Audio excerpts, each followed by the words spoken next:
time is 11 a.m. Welcome to the news reading of Campus of Modern Languages read by Manudi Rathnayake from grade 9. First, the headlines. Defense Secretary discusses Sri Lanka troop deployment for UN missions. Treasury payment incident sparks political criticism. India's Vice President strengthens ties with Sri Lanka. Sri Lankan athlete Ramesh Taranga wins gold in Nairobi. Lauded media shower visible through tonight. Now for the news in detail. Defense Security Secretary discusses Sri Lanka troop deployment for UN missions.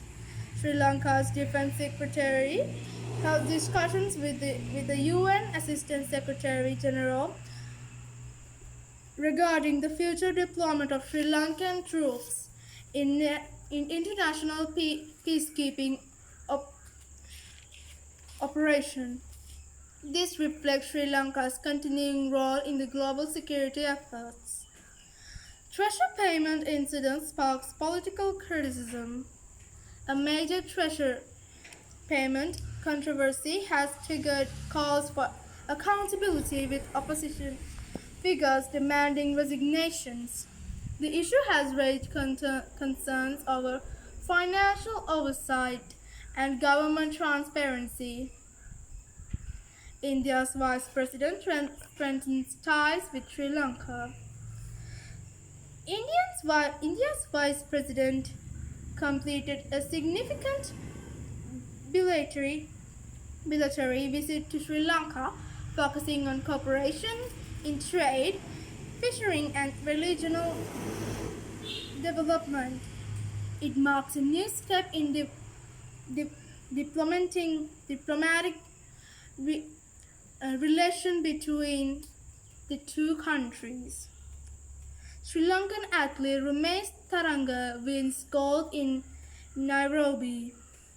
Sri Lanka's javelin star Ramesh Taranga delivered a standout performance in Nairobi, winning gold and setting a new meet record. His victory is being celebrated as a major sporting achievement for the country. Lauded media shower visible through tonight. Skywatchers around the world can still catch the tail end of the 2026 lauded meteor shower. Experts say that viewing conditions are especially favorable this year due to low moonlight interference. Now, to the end of the news, the headlines again. Defense Security Secretary discusses Sri Lanka troop deployment for UN missions. Treasure payment incident sparks political criticism. Sri Lankan athlete Ramesh Taranga wins gold in Nairobi. Lauded media shower visible through tonight. That's the end of the news. Have a wonderful day.